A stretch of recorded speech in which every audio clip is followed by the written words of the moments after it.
ವಿನೀಶ್ ಫೋಗಟ್ ಅವರು ಫೈನಲ್ ಇಂದ ಡಿಸ್ಕ್ವಾಲಿಫೈ ಆಗಿದ್ದಾರೆ. ಆಕ್ಚುಲಿ ಏನಾಗಿದೆ ಗೊತ್ತಾ, ನೀವು ರೆಸ್ಲಿಂಗ್ ನ ರೆಗ್ಯುಲರ್ ಆಗಿ ಫಾಲೋ ಮಾಡ್ತೀರಾ ಅಂದ್ರೆ ನಿಮ್ಗೆ ಗೊತ್ತಿರುತ್ತೆ, ಒಬ್ಬ ರೆಸ್ಲರ್ ಮ್ಯಾಚ್ ಆಡೋಕ್ಕೂ ಮುಂಚೆ ಮ್ಯಾಚ್ ಆದ್ಮೇಲೆ ತಮ್ಮ ವೆಯ್ಟ್ ಚೆಕ್ ಮಾಡೇ ಮಾಡಿರ್ತಾರೆ. ಸೊ ಈ ತರ ಇರ್ಬೇಕಾದ್ರೆ ಆಗಸ್ಟ್ 6ನೇ ತಾರೀಕು ವಿನೀಶ್ ಅವರು ಬೆಳಿಗ್ಗೆ ತಮ್ಮ ತೂಕನ ಚೆಕ್ ಮಾಡಿ ಮ್ಯಾಚ್ ಹೋಗುವಾಗ ಅವರ ವೆಯ್ಟ್ ಬಂದು 49.9 kg.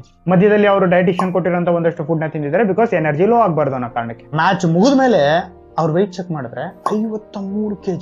ನಿಜ ನೋಡಿ ಶಾಕ್ ಆಗ್ತಾರೆ. ರಾತ್ರಿ ಆ ಹುಡುಗಿ ಸ್ವಿಮ್ಮಿಂಗ್ ಮಾಡಿದೆ, ರನ್ನಿಂಗ್ ಮಾಡಿದೆ, ಸೈಕ್ಲಿಂಗ್ ಮಾಡಿದೆ, ಸ್ಟೀಮ್ ತಗೊಂಡಿದೆ. ಇಷ್ಟೆಲ್ಲಾ ಮಾಡಿನು ಮ್ಯಾಚ್ ಹೋಗುವಾಗ ಅವ್ರ ವೆಯ್ಟ್ ನ ಚೆಕ್ ಮಾಡಿದ್ರೆ ಅವರ ವೆಯ್ಟ್ ಬಂದು 50.1 kg. ಅಂದ್ರೆ ಆ 100 ಗ್ರಾಮು ಇಂಡಿಯಾದಿಂದ ಗೋಲ್ಡ್ ನ ನೀಟಾಗಿ ಕಿತ್ಕೊಂಡು. ಅಂಡ್ ಇದನ್ನೆಲ್ಲ ನೋಡಿದಾಗ ನನ್ಗೆ ಅನ್ಸುತ್ತ ವಿಷಯ, ರೆಸ್ಲರ್ ಆಗ್ಲಿ ಅಥವಾ ಅವ್ರ ಡೈಟಿಷಿಯನ್ ಆಗ್ಲಿ ಯಾವತ್ತೂ ಫೋಕಸ್ ಮಾಡೋದು ವೆಯ್ಟ್ ಜಾಸ್ತಿ ಆಗದೆ ಇರೋಂಥ ಫುಡ್ ನೇ ತಿನ್ಬೇಕು ಅಂತ. ಅಂತದ್ರಲ್ಲಿ ಅದ್ ಯಾವ ಫುಡ್ ಗುರು ಒಂದೇ ದಿವಸಕ್ಕೆ 3 kg ವೆಯ್ಟ್ ಜಾಸ್ತಿ ಮಾಡಿಸುವಂತ ಫುಡ್? ನನ್ನ ಪ್ರಕಾರ ಇಂಡಿಯಾ ಈ ಕ್ವಶನ್ ನ ಕೇಳಬೇಕು ಅಂಡ್ ಈ ಕ್ವಶನ್ ಆನ್ಸರ್ ಪಡ್ಕೊಳ್ಳೇಬೇಕು. ನಿಮ್ಗೆ ಅನ್ಸುತ್ತೆ ಕಮೆಂಟ್ ಸೆಕ್ಷನ್ ತಿಳಿಸಿ.